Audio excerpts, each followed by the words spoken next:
Golpe. Eu vi lá o meio lá da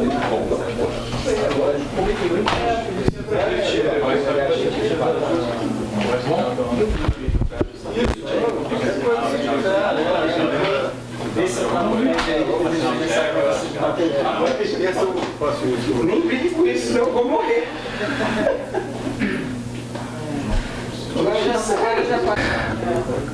Tudo bom com vocês? Boa tarde, eu sou o Zé Suaco. Não sou muito conhecido ainda aqui, mas prazer. Hoje a gente vai escutar o Fernando Fontainha, professor dessa nobre casa, que marca a renovação, né, a qualidade da renovação. E o Fontainha vai falar para a gente sobre o trabalho dele junto a elites judiciárias. Ele é doutor pela Universidade de Montpellier, em ciência política, e vai nos ilustrar um pouquinho mais hoje nesse ritual durkheimiano para a gente celebrar os nossos laços. Obrigado, boa sorte.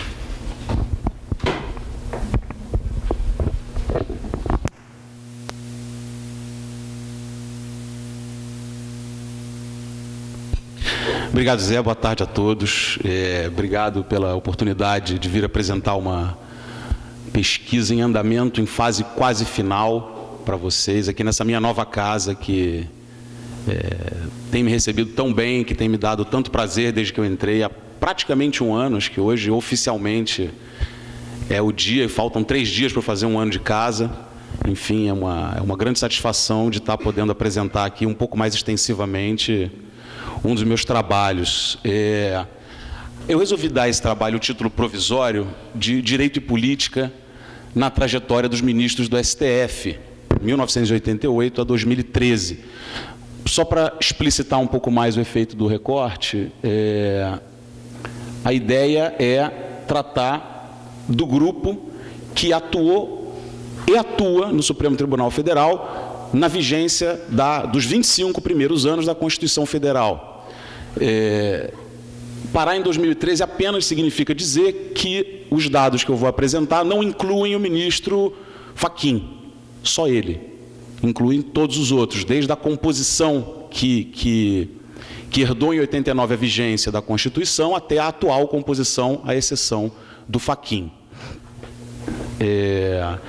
Essa pesquisa ela tem um contexto que merece ser explicado, mas antes de eu entrar mais propriamente nele, acho importante mencionar que, quando fechamos o calendário e a minha participação, a conjuntura não apontava com tanta radicalidade, com tanta ênfase, algumas insuficiências de quadros teóricos e de metodologias que temos hoje que tentam explicar o comportamento judicial, né? Faço questão de trazer aqui, até pela presença do Fabito, do Charles, que há 2 semanas defendeu tese o Jefferson Mariano, e eu estava pensando em escrever sobre isso, e hoje eu posso me remeter simplesmente à tese dele.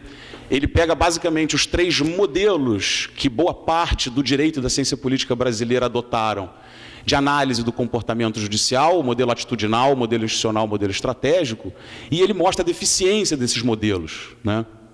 Então, só para deixar pontuar que vários quadros vigentes e bastante efetivos entre colegas têm se mostrado insuficientes. Essa insuficiência já vem se mostrando há algum tempo, a meu ver, e a atual crise pela qual passamos e o comportamento de parte do judiciário face a essa crise tem apenas explicitado com mais vigor as insuficiências que existem hoje no estudo do comportamento judicial, né? Um outro quadro que nos embala há pelo menos 2 décadas e levou parte do direito das ciências sociais brasileiras a uma visão extremamente otimista sobre a relação entre judiciário e política, é o quadro da judicialização, que é um quadro que estimulou agendas de pesquisa que, a meu ver, devem ser revistas, e no final dessa apresentação a proposta é a construção, enfim, o desenvolvimento de uma agenda de pesquisa renovada e que possa dar conta do que está acontecendo e não do que está acontecendo nos últimos dias, né, mas do que tem se construído como relação entre direito e política no Brasil há muitos anos, basicamente desde o que a gente pode chamar de Nova República. A ideia dessa pesquisa surgiu quando eu ainda trabalhava na FGV, em 2012, e fui convidado para coordenar o projeto chamado História Oral do STF. Então, eu seria um coordenador geral, atuaria pela Direito Rio, onde eu trabalhava, em parceria com a Direito SP. À época, estava à frente da equipe deles o Rafael Maffei, que hoje é professor do Direito da USP, e também o CPDOC, à época, estava à frente da equipe deles a Cristiane Jales, nossa ex-aluna, e que hoje é professora da Federal de Juiz de Fora. Com a saída dela, no meio ainda do projeto, ela foi substituída pelos professores Marco Vanucci e Ângela Moreira, ainda em atividade no CPDOC. Essa pesquisa, basicamente, consistia na montagem de um banco de dados qualitativo composto pelas entrevistas dos ministros, né? Então, dos 33 ministros, com a ressalva de que 4 já se encontravam falecidos, afora os 3 que faleceram nesse meio tempo e nós conseguimos entrevistar, essa pesquisa, então, compôs um banco de dados que ainda está ainda está sendo publicado e publicizado, que conta com entrevistas que oscilam entre o modelo da história de vida e o modelo da história oral temática. Elas não são entrevistas temáticas, não tem mais ou menos 1h30, 2 de duração, elas têm uma duração média de 6 horas, a menor tem 2h30, a maior tem 10 horas, mas também não são entrevistas de história de vida, né? Como o depoimento do Evandro Lins e Silva para o CPDOC, que é um negócio que tem 90 horas. Né? Também elas oscilam entre um registro e outro de entrevista de história oral, né? Conseguimos entrevistar os ministros Nelson Jobim, Carlos Veloso, Ilmar Galvão, Moreira Alves, Rafael Maia, Sepúlveda Pertence, Eros Grau, Célio Borja, Nérida Silveira, Paulo Brossard, Francisco Rezec, Sidney Sanches, César Peluso, Luiz Fux, Joaquim Barbosa, Aires Brito, Aldir Passarinho, Gilmar Mendes, Luiz Roberto Barroso, Dias Toffoli, Otávio Galotti e Teori Zavascki. Acho que todos aqui já devem conhecer. A ideia inicial depois de um longuíssimo processo que passa por transcrição, revisão, envio ao ministro, pedido encarecido de que devolva com as partes que gostaria de alterar, suprimir, etc.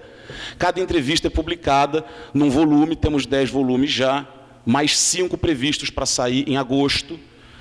E evidentemente que esses volumes aqui, a obtenção disso é cara, mas o download em PDF de cada um deles é gratuito, livre, em Creative Commons.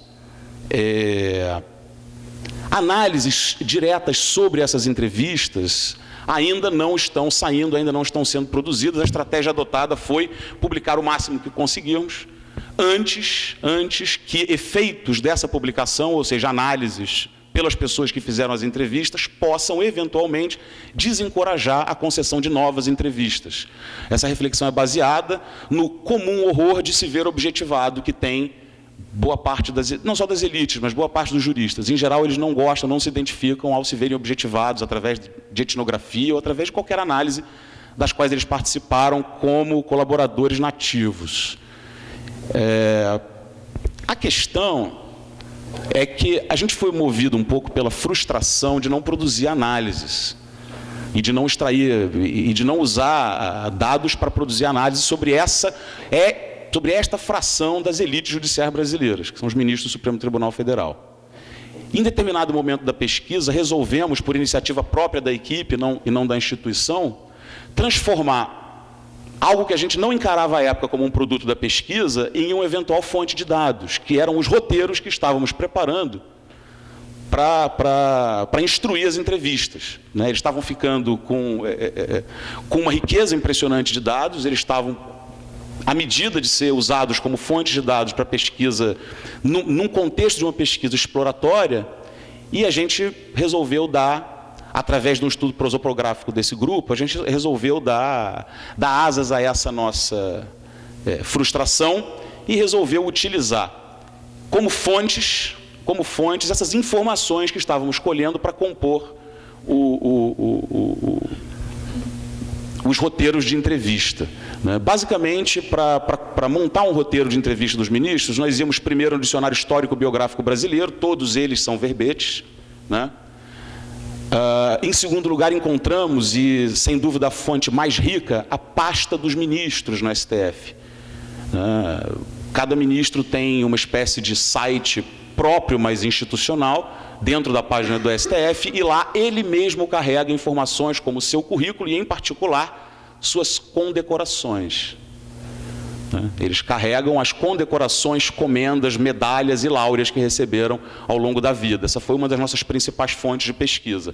Aqueles que têm, nós usamos também o currículo Lattes, usamos a produção bibliográfica de cada um deles, seja artigos de opinião, seja livros jurídicos ou semi-jurídicos, matérias de imprensa, no que cabia em alguns jornais de grande circulação, e material audiovisual. Existe um projeto de memória do TST, do TSE, onde muitos deles falam, dão entrevistas de caráter jornalístico, mas entrevistas um pouco mais extensas, entrevistas de meia hora, de 20 minutos, isso tudo a gente usou como material para compor essa base. Enfim, para realizar uma prosopografia, evidentemente que a gente teve que incorporar... Que é uma prosopografia? Uma prosopografia, ela pode também ser definida como uma biografia coletiva. O Lawrence Stone, na revista de Sociologia Política, em 2011, ele publica-se uma tradução de um artigo célebre dele, bem didático, onde ele explica como esse método da história antiga, que era usado para descrever um grupo social, para fazer uma biografia coletiva, portanto, tentar descrever esse grupo pelas constâncias e inconstâncias de marcadores sociais que poderiam lhe ser comuns. É da história antiga porque você não tem documentação vasta sobre o Senado republicano romano do século tal. Mas ele não deixa de ser, ele foi muito utilizado também no Brasil, e a nossa pretensão evidente, ela não é uma pretensão totalizadora, não é uma pretensão... Nós não estamos sendo muito ambiciosos. A gente sabe que a prosopografia que vai sair daqui, ela é, na verdade, uma base de dados de caráter exploratório e inicial, que vai permitir a gente explorar melhor, num segundo momento, as entrevistas. Mas faço um breve adendo de que já estão havendo usos dessas entrevistas, é claro, já estão disponíveis e são... Enfim, nós não controlamos isso, quanto mais vemos usado, mais ficamos felizes. Na mesma tese aqui do Jefferson Mariano, defendida há 2 semanas, ele usa as entrevistas de Sepúlveda Pertence e Célio Borges em 2 capítulos e usa as entrevistas como parte da constituição de seus argumentos fundamentais. Enfim, a esses dados a gente resolveu atribuir 3 dimensões diferentes de análise. Eles revelam sobre os ministros, primeiro, uma dimensão relacional, ou seja, a frequência a determinados espaços permite que a gente presuma que eles são também produto de socializações de mais longa duração, ter estudado no colégio X, ter feito graduação, mestrado, doutorado na instituição Y, ter sido seminarista, ter participado do conselho de administração de determinada empresa pública ou privada, mas também que eles têm um quadro interacional e um quadro dialógico que posicionam ele dentro de possíveis redes que vão articular profissões e elites jurídicas. E por fim, a gente resolveu agregar a dimensão reflexiva aos dados, porque boa parte dos dados, e talvez os mais significativos, sejam produzidos por eles mesmos. Vou ter oportunidade de mostrar aqui, por exemplo, que o ministro Celso de Mello, ele não referencia nenhuma condecoração na pasta dos ministros. O ministro Joaquim Barbosa referencia poucas e todas outorgadas por entidades do movimento negro. E o ministro Marco Aurélio, ele referencia mais de 200. Mas da seguinte maneira, ele vai receber uma homenagem, aí ele recebe um diploma, uma medalha e um certificado. São 3 homenagens diferentes que ele referencia na pasta dos ministros. Então, e isso é significativo. Isso, na verdade, não tira relevância dos dados, mas agregada essa dimensão reflexiva de que os ministros eles têm uma autoria na produção da sua própria biografia, isso torna, na verdade, os dados mais significativos, mais interessantes e não menos. Então, a equipe foi dividida em 6 dimensões das trajetórias dos ministros que os dados trouxeram para a gente. As origens sociais, a notoriedade sociocultural, a trajetória geográfica, a trajetória jurídico-profissional, a trajetória político-partidária e, por fim, a trajetória acadêmica. Origens sociais e trajetória acadêmica, na verdade, constituem partes da... Eu estou falando de algo que pretende um dia ser um livro organizado. Tá? E esses seriam os capítulos, e assim a gente dividiu a pesquisa. Então, o primeiro capítulo, que está sendo capitaneado pelos colegas do CPDOC, eu não vou apresentar aqui, assim como o último, que já está pronto, que foi capitaneado pelos colegas da USP, eu também não vou apresentar. Eu vou apresentar os dados referentes a esses 4, que são aqueles que eu tive à frente. Com uma ligeira ênfase, isso vai ficar claro ao longo da apresentação, que entre a trajetória jurídico-profissional e a trajetória político-partidária, nós optamos por uma visão estrita do que é político-partidário e do que é jurídico-profissional. Isso foi proposital, isso vai ficar claro ao longo da apresentação. Mas dividimos nessas dimensões a análise dos dados.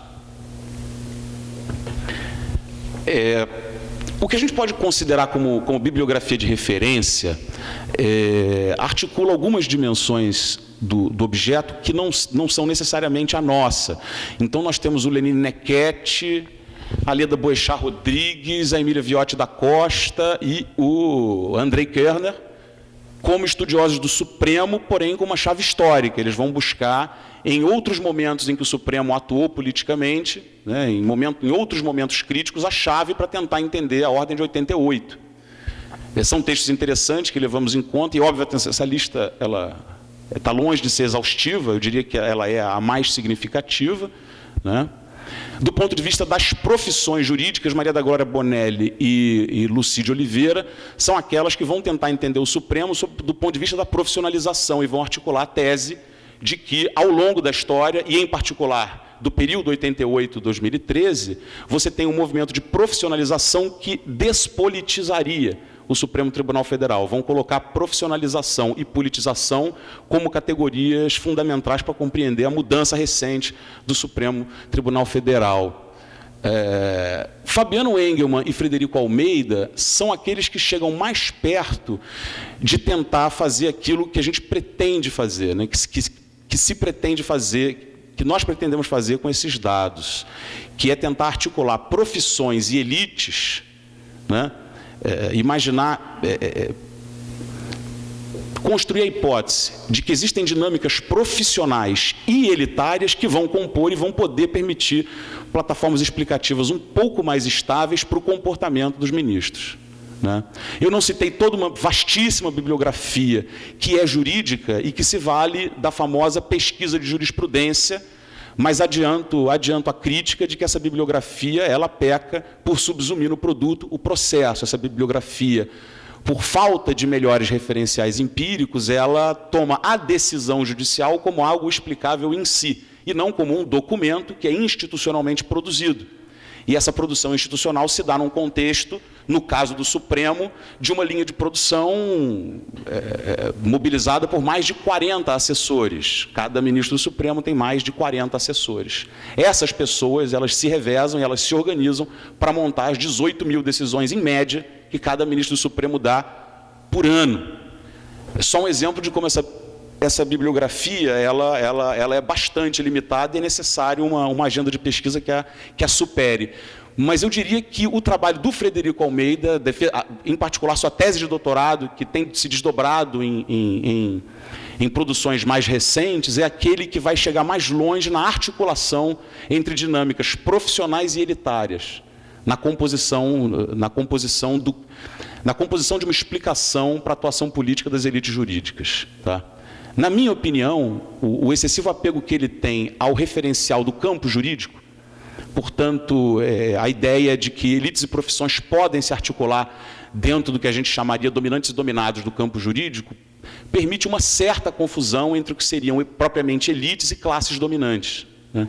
Essa confusão impede que dimensões um pouco mais profundas do objeto sejam examinadas, mas, na minha opinião, é quem chegou mais perto do problema. Com a ressalva também que a tese dele não tem um enfoque no Supremo. A tese dele vai imaginar que essas elites elas se organizam na academia, elas se organizam nos tribunais, mas também nos escritórios de advocacia, né? E, a meu ver, ele imagina uma proximidade um pouco maior, né? Isso é minha intuição e os dados que eu tenho até agora. uma proximidade um pouco maior que a que efetivamente existe entre elites jurídicas e políticas.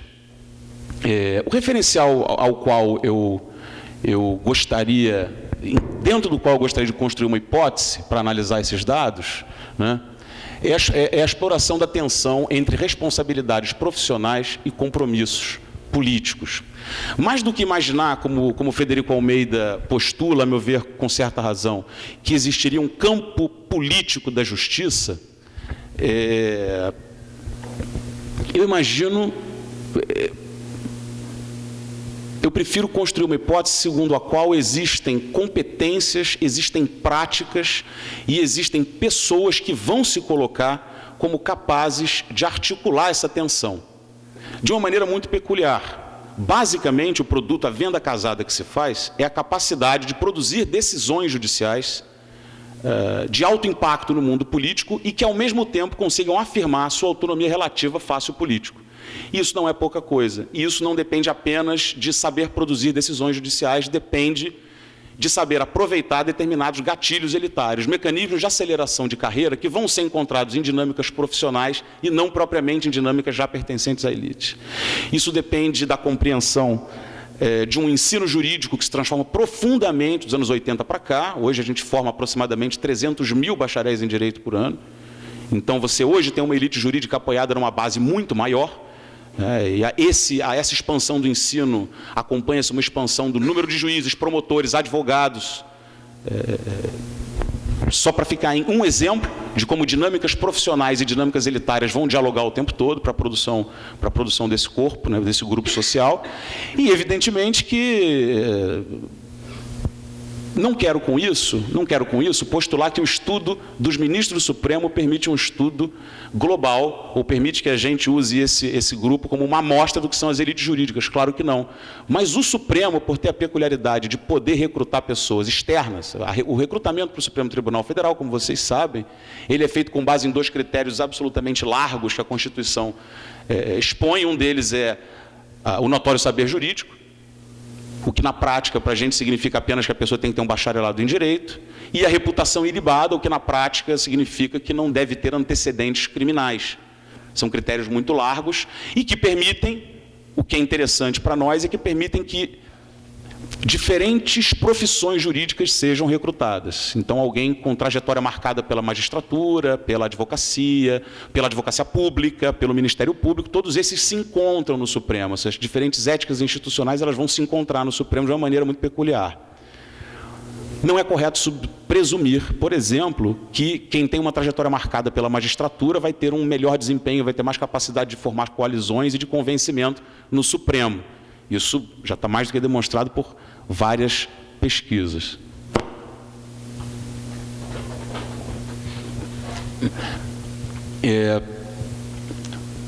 O quadro que as ideias que apoiariam a construção dessas novas hipóteses em torno do nosso objeto, elas seriam, primeiro, de pesquisas francesas, tá, que articulam a ideia dos usos e mobilizações políticas do direito. Tá? Então, o direito ele é objeto de diferentes grupos, diferentes usos, e o estudo do contexto em que esses usos e mobilizações ocorrem é que vai permitir que a gente veja como diferentes profissões, instituições e corporações vão se mobilizar e mobilizar novas maneiras, novos sentidos do direito. Né? Para ficar num exemplo, o estudo da Violaine Roussel se tem o uso do conceito de repertório de ação, imaginando que existe uma ação coletiva por parte da magistratura. A persecução aos crimes de corrupção nos anos 90 na França fez ela imaginar que os magistrados, na verdade, não articulam uma ética profissional ou não se articulam em torno de uma deontologia, mas negociam e atribuem sentido constante e cotidiano a uma espécie de repertório de ação coletiva. Tá? E dos Estados Unidos, de pesquisadores americanos, a ideia do direito e política em ação e em contexto, né? Com uma breve nota para o trabalho do Deselé e do Garth, que apesar de desenvolver um marco muito interessante, de articulação entre profissões e elites, ele ainda é muito apegado à ideia de campo jurídico e de capital jurídico. Então, uma tentativa constante de ir ao empírico apenas para tentar dar sentido ao que seria o conceito de capital. Isso é um pouco complicado para o estudo que queremos desenvolver, mas o Michael McCann, com a ideia uma ideia muito parecida com a da Violaine Roussel, de mobilização, de usos e mobilizações políticas do direito, ele vai estudar como se forma um novo grupo social, que são os advogados militantes nos Estados Unidos. E a importância desses advogados militantes na retroalimentação dos próprios movimentos populares. Ele usa isso para contestar a famosa tese do Hollow Hope, do Rosenberg, de que o investimento dos movimentos sociais na estratégia judicial, na verdade, é um investimento que não se paga, que tem muito pouco retorno. O Michael McCann vai demonstrar que, ao contrário, só que esse retorno não acontece na forma de decisões judiciais, esse retorno acontece na forma de crescimento qualitativo e quantitativo dos próprios movimentos. E, por fim, Austin Sarati e Stuart Sheingold, que animam há muitos anos, né, a ideia do cause lawyering, que seria a advocacia de causa, mas não necessariamente a advocacia. Quando a gente fala em lawyering, nós estamos falando um pouco mais, seriam juristas de causa, né? Como, dependendo do contexto, você consegue transformar um processo em um caso e um caso em uma causa. Então, você estabelece uma ponte analítica interessante entre o direito e a política através não só do discurso jurídico, mas de processos judiciais. E, evidentemente, que na esteira do Sarati e do Sheingold, muita gente vai tentar imaginar que o cause lawyering também pode ser praticado por juízes. Isso, para nós, é extremamente rico. Bom, expondo agora um pouco dos dados, como são muitos, eu resolvi trazer aqueles que são mais interessantes, mais significativos, né? Primeiro, com relação à notoriedade sociocultural, a gente fez uma lista de quase 1000 condecorações recebidas por todos os ministros nessa época, referenciadas na pasta dos ministros, e separou em algumas categorias: jurídico profissional, legislativo, executivo, acadêmico, militar, internacional e outros. Outros porque tem a grande adaga do Grande Oriente, da maçonaria de Pernambuco. Então, é muito difícil referenciar isso dentro de uma categoria. A Associação de Moços de Curitiba, a Grande Comenda. Então, mas são poucos os outros, né? Agregando todas as condecorações recebidas no tempo, e aí é importante uma nota sobre como a gente organizou os mapas prosopográficos, né? A gente coloca os ministros todos, não em relação à história, não em relação aos anos que se passam, ou em relação à vida deles, mas o que a gente chama de marco zero comparativo entre os ministros é o ano da nomeação ao Supremo Tribunal Federal. Então, aqui a gente simplesmente somou todas as condecorações notificadas por todos os ministros, colocou... Porém, o ano de recebimento da condecoração, ele aqui está referenciado em relação ao ano de nomeação ao Supremo Tribunal Federal. De cara, é muito simples imaginar que o número de condecorações exploda depois da nomeação. Você tem um pacote, sobretudo de instituições militares, de condecorações padrão a serem recebidos por alguém que toma posse no cargo de ministro do Supremo.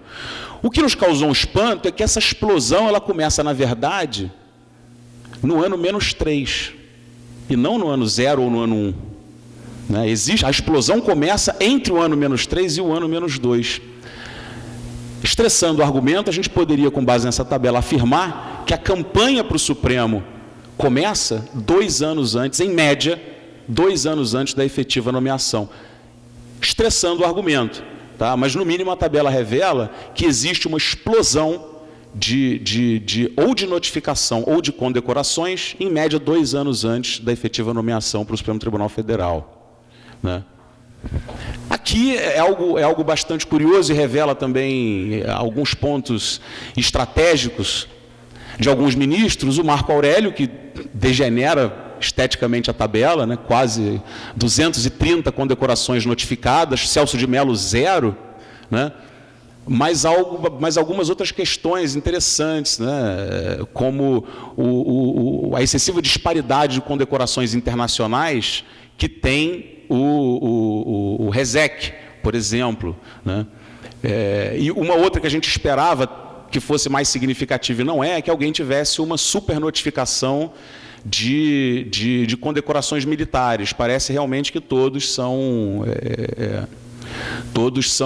objeto do pacote de condecorações que se dá a um ministro do Supremo, à exceção daqueles que foram nomeados efetivamente pelos militares. Esses têm um pouco mais notificações de condecorações militares, né? Essa outra tabela, ela visa apenas tentar ilustrar algo que vem das entrevistas, tá? Um discurso nativo segundo o qual os ministros do Supremo podem ser divididos entre aqueles que vão para o Supremo porque tem biografia e os que vão para o Supremo para fazer biografia. Então, a gente simplesmente, ela evidentemente tem validade duvidosa, mas por curiosidade a gente fez a diferença entre as condecorações notificadas antes e depois do ingresso no Supremo. Desse lado nós temos aqueles que têm mais condecorações antes que depois, e desse lado aqueles que têm condecorações mais depois do que antes.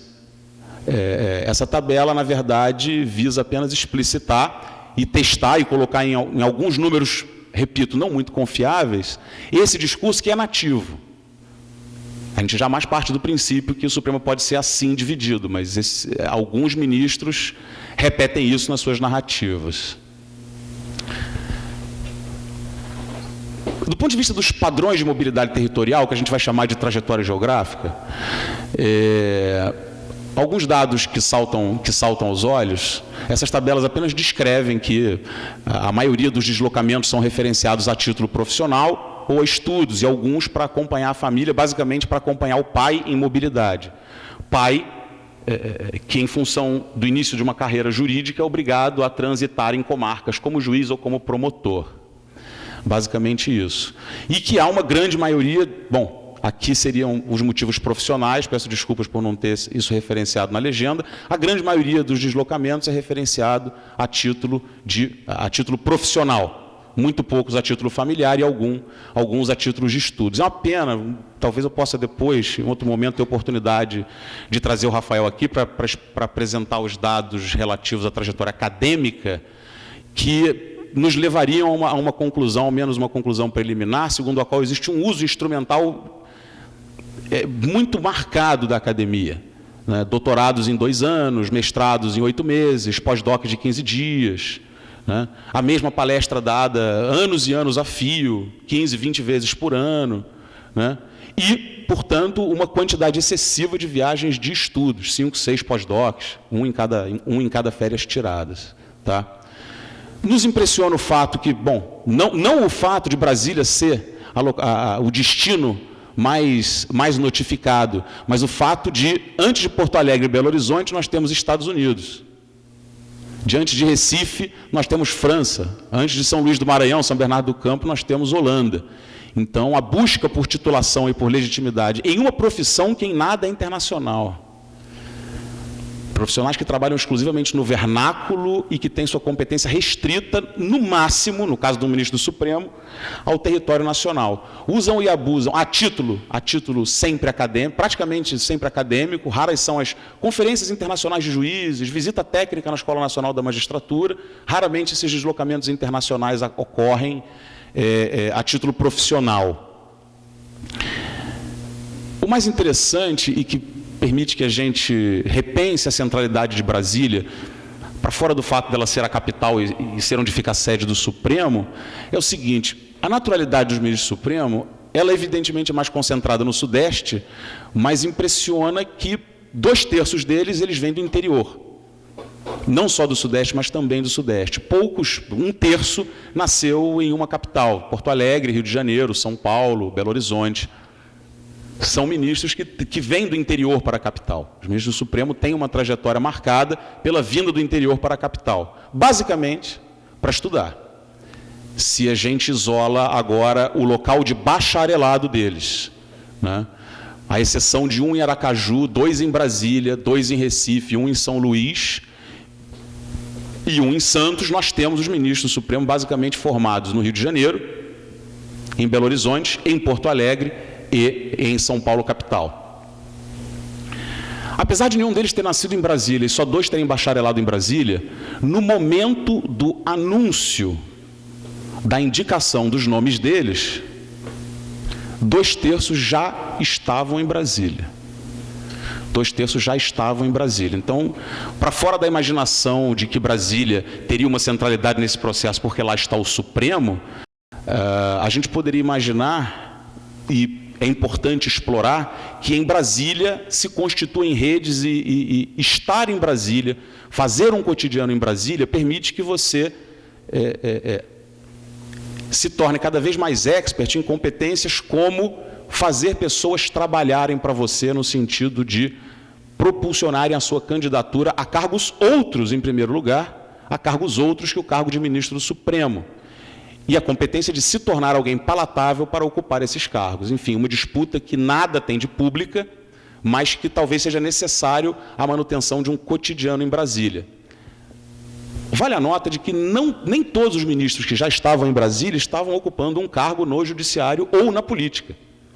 Luiz Roberto Barroso, enquanto procurador do Estado do Rio de Janeiro e advogado com escritório com sede no Rio de Janeiro, 4 anos antes da sua nomeação, transfere sua residência e abre uma filial do seu escritório em Brasília e passa a morar em Brasília. Passa a morar em Brasília, independente da imprensa dizer que isso já era um movimento pelo fato dele ser cotado para o Supremo há muito tempo, né? Sepúlveda Pertence, no seu depoimento, ele deixa muito claro que, no momento da sua formatura, Brasília significava um espaço muito importante de rápida ascensão profissional. Ele chega em Brasília, em menos de um ano ele se torna professor assistente do Vitor Nunes Leal na Universidade de Brasília e chefe de gabinete do Evandro Lise Silva no Supremo Tribunal Federal. Segundo ele mesmo, se ficasse em Belo Horizonte, o máximo que conseguiria seria fundar um pequeniníssimo escritório com seus colegas de formatura. Então, isso coloca para a gente também o desafio de estudar a centralidade de Brasília para fora da evidência de ser a sede do Supremo. Tem outras coisas lá que funcionam como verdadeiros gatilhos elitários. Do ponto de vista da trajetória político-partidária, resgatando todas as notificações, e cada número aqui representa um ano do que a gente considera experiência político-partidária, que é o efetivo exercício de cargo no Executivo ou no Legislativo. A gente poderia dizer que não são tão poucos assim, né? Não são tão poucos assim. Mais da metade dos ministros do Supremo tem essa experiência, pelo menos 1/3 deles, a partir do ministro Ricardo Lewandowski, essa experiência já passa a ser algo de significativa, né? Já passam 5 anos de experiência evidente com os grandes campeões do Supremo, Célio Borja, Paulo Brossari e Oscar Correia, 29, 27 e 25 anos de experiência político-partidária. No entanto, se a gente considera que a experiência político-partidária ela tem diferentes tem diferentes sentidos quando você é nomeado para um cargo político e quando você concorre a um cargo político. Exemplo, ser candidato a prévias, disputar efetivamente uma eleição. Os grandes políticos, os grandes juristas políticos, eles são significativamente reduzidos na medida em que a gente tem apenas Célio Borja, Paulo Brossari, Oscar Correia, Nelson Jobim e Maurício Correia, com tempo significativo de experiência em cargos eletivos, exceção Menezes Direito e Rafael Maia, que atuaram como vice-prefeitos pela morte ou pelo impedimento de seus titulares. Político aí Bom, político é o seguinte, político é a soma de cargos eletivos com cargos de livre nomeação. Mas são cargos no executivo ou no legislativo, em geral. Nós excluímos, Fabito, aproveitando a sua pergunta, que é para melhor compor o mapa de trajetórias jurídico-profissionais, nós excluímos cargos de livre nomeação que, na verdade, são parte do sistema de justiça. Então, aqui não conta, por exemplo, advogado-geral da União, não conta procurador-geral da República, mas ministro da Justiça, sim. Que é alguém que tem, enfim, tem forte influência no mundo do direito, no sistema de profissões jurídicas, mas não é alguém que litiga, não é alguém que compõe diretamente o sistema de justiça. Mas a diferença é basicamente essa, apenas para explicitar que a A lógica política, o ethos político que se atribui a alguns ministros do Supremo, ele não é tão presente assim. Alguém que, na verdade, tem a política por experiência parlamentar, por experiência eleitoral, esses alguém são muito menos do que a gente imagina, né? Pois não, Fabito? Quer que eu volte lá? Diga. Isso segundo eles mesmos ou se extraiu esse dado do livro? Não, Você fala deles ou... não. Isso é o verbete do DHBB, que referenciam os cargos políticos todos, né? Mas também eles referenciam isso nos seus currículos. A gente bate um com o outro e, por vezes, a gente... Duas ou três vezes tivemos que ir nos anais da Câmara ou do Senado para checar que as informações não batiam. Não.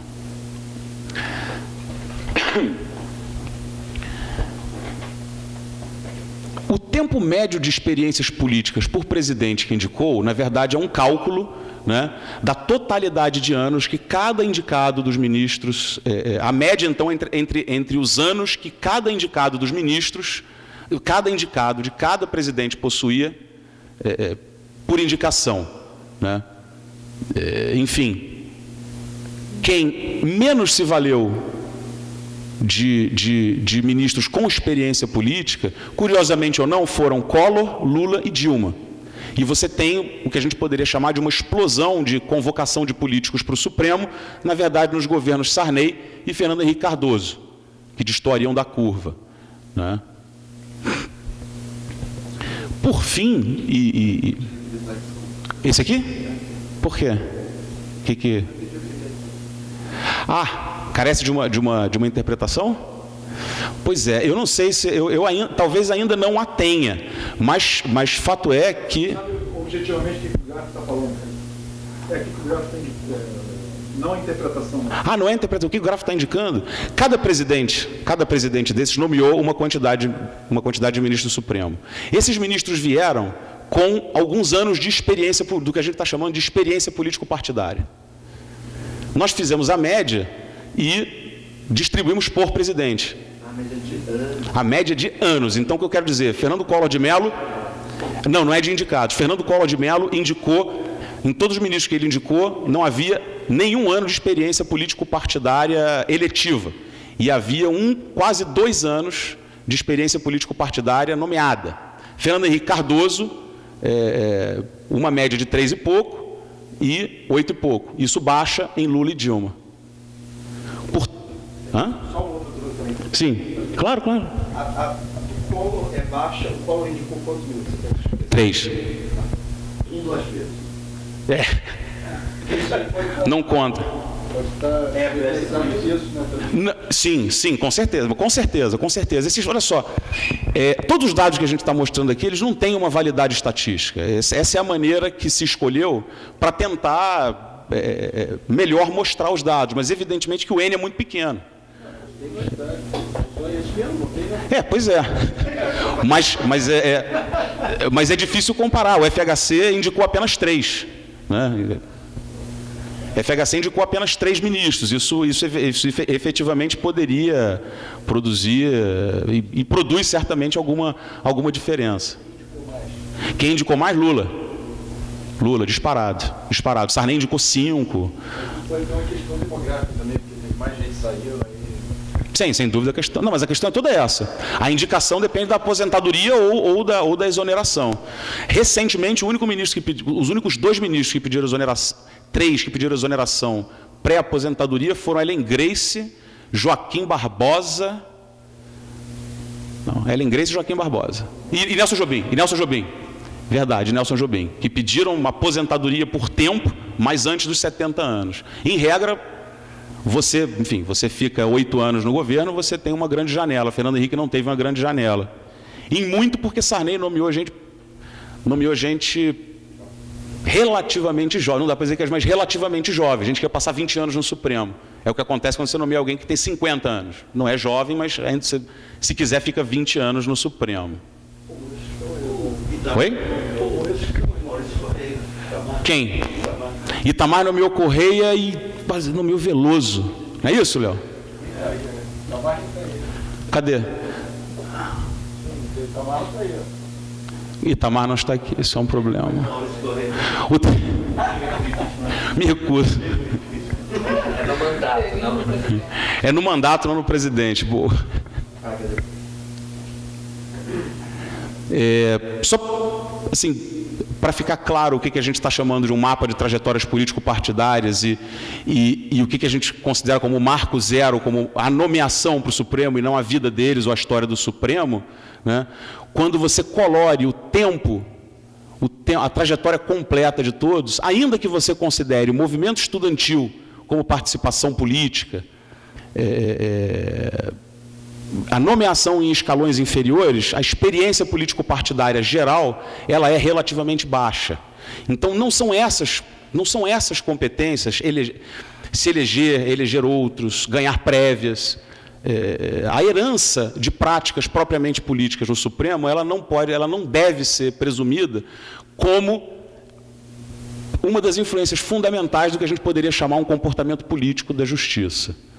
Isso talvez fique um pouco mais claro quando a gente vai, e agora de maneira a gente resolveu atribuir ao que a gente chamou de trajetória jurídico-profissional um caráter um pouco mais largo, né?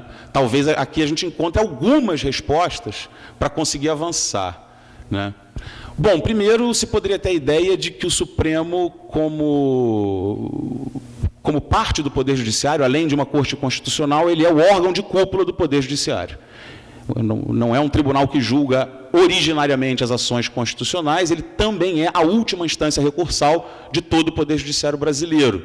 Não por isso ele tem uma atração particular, ele chama particularmente magistrados, né?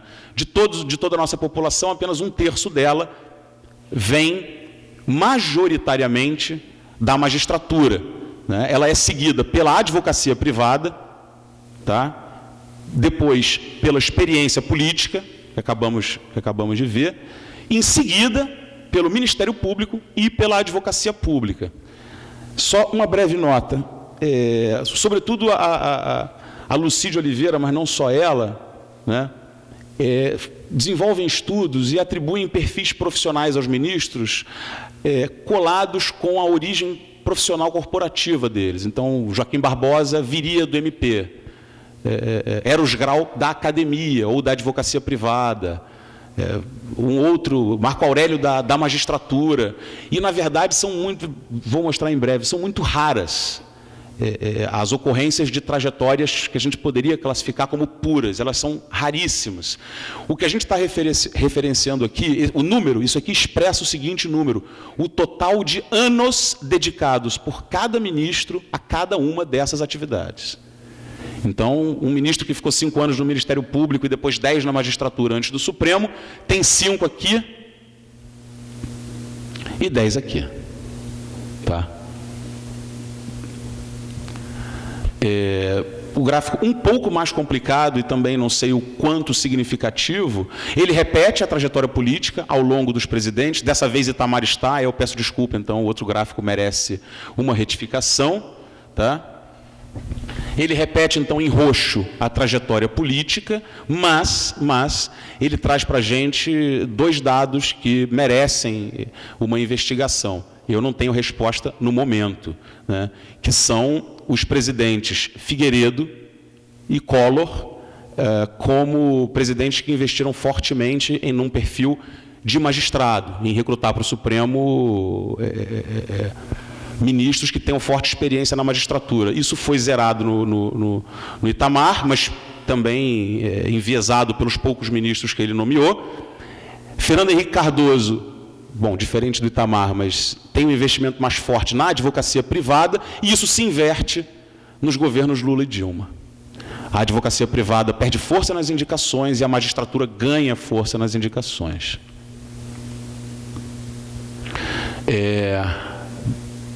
Não ficou bom esse slide, mas são alguns pontos que os dados nos trazem e que nos surpreenderam um pouco. Nós procuramos função por função e referenciamos função por função que os ministros que a gente considerou socioprofissional e que os ministros exerceram, nos chamou a atenção, primeiro, a supernotificação de membros de conselhos consultivos de órgãos públicos ou associações privadas e, sobretudo, membros de comissão para redigir projetos de lei, mais até do que aprovação para a magistratura, para o Ministério Público, né? É daqui que vem os famosos Código de Processo Civil, Código de Defesa do Consumidor, comentado pelos autores do anteprojeto. Significa ser convidado por uma comissão parlamentar que está elaborando um projeto de lei, né? E para atuar como expert, ajudar a fazer o projeto de lei, né? A mesma coisa, assistência ou assessoria jurídica de Secretaria de Estado, assessoria ou assistência jurídica de diretoria ou departamento de entidades privadas, e aí sim começam, a partir das 6 notificações, começam juiz federal mediante nomeação, juiz ou ministro do TFR, que também é nomeado, STJ, que também é nomeado, mas da carreira, enfim, aí vem os cargos tradicionais e aos quais se costuma atribuir o tradicional trampolim para o Supremo. O cara que foi AGU, ele certamente será convocado para o Supremo, o cara que foi Procurador-Geral da República certamente será convocado para o Supremo. Temos outras participações mais notificadas, né? Agora, que indicam por outro lado, uma preponderância do Poder Executivo como um recrutador prévio dos ministros do Supremo Tribunal Federal. De todos os cargos, atenção, aqui esses números não incluem as nomeações para cargos jurídico-profissionais, eles não incluem o Supremo Tribunal Federal. Não inclui o Supremo Tribunal Federal. O setor privado é responsável por 10%, o Poder Legislativo 11% e o Poder Executivo 79% de todas as nomeações. Da onde vem a nomeação? Diretamente da Presidência da República, 38%. Nomeado pela Presidência da República, assistente do Procurador-Geral da República, assistente do AGU, diretor jurídico de alguém nomeado pelo Presidente da República ou de alguém nomeado do primeiro escalão do Poder Executivo, assessor jurídico do Ministério da Educação, assessor jurídico. Eles constituem uma maioria bastante significativa. Mas ainda,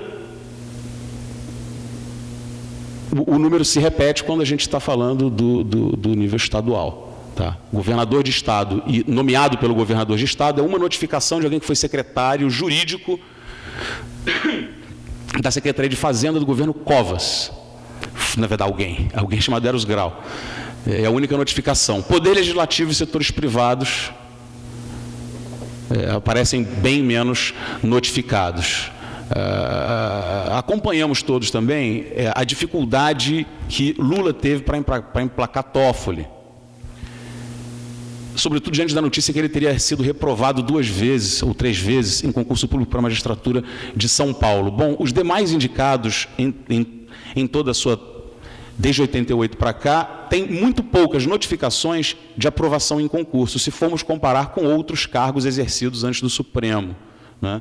Nós temos 3 que foram procuradores do Estado ou consultor jurídico, que é o antigo nome das procuradorias do Estado, 4 que foram aprovados para promotor público, procurador da República, apenas 2, promotor do Ministério Público do Trabalho, 1, auditor fiscal, juiz federal, enfim, poucas notificações. 5 apenas foram aprovados para juízes, de todos os 33 que foram nomeados para o Supremo Tribunal Federal.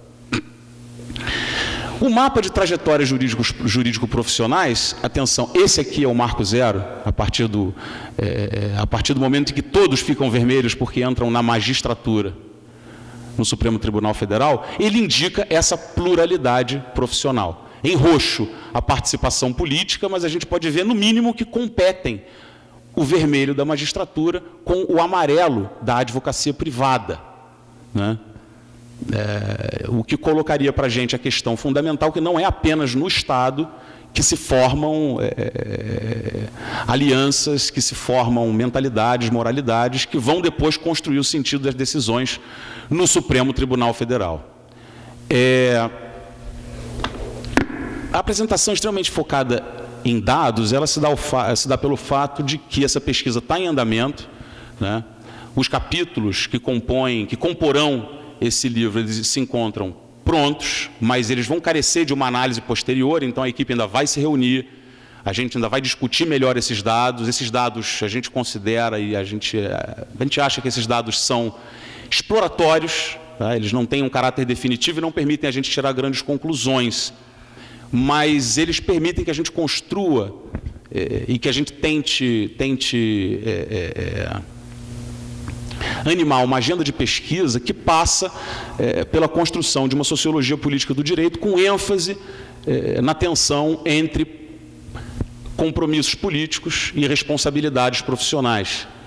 Mais uma vez, existe um espaço, existe um lugar e determinadas competências e práticas que vão permitir, dentro de uma configuração onde interagem profissões e elites, a propulsão de determinados atores com determinadas estratégias que poderão explicar um pouco melhor essa enorme confusão dentro da qual a gente se vê hoje, que é como os juízes decidem. Eu falei a gente aqui várias vezes porque atuaram comigo na feitura desse capítulo algumas pessoas, na época, bolsistas de iniciação científica ou assistentes de pesquisa.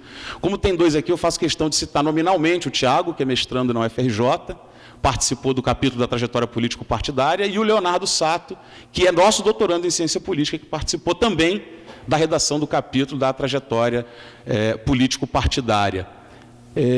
Abuso da paciência e da presença de vocês e do fato de ser uma pesquisa em andamento, pedindo desculpas ao Zé por ter passado 15 minutos do tempo que a gente tinha combinado, para a fase de perguntas e que certamente vão me ajudar, tendo em vista que é uma pesquisa em andamento, muito vou me beneficiar dos comentários de todos. Obrigado.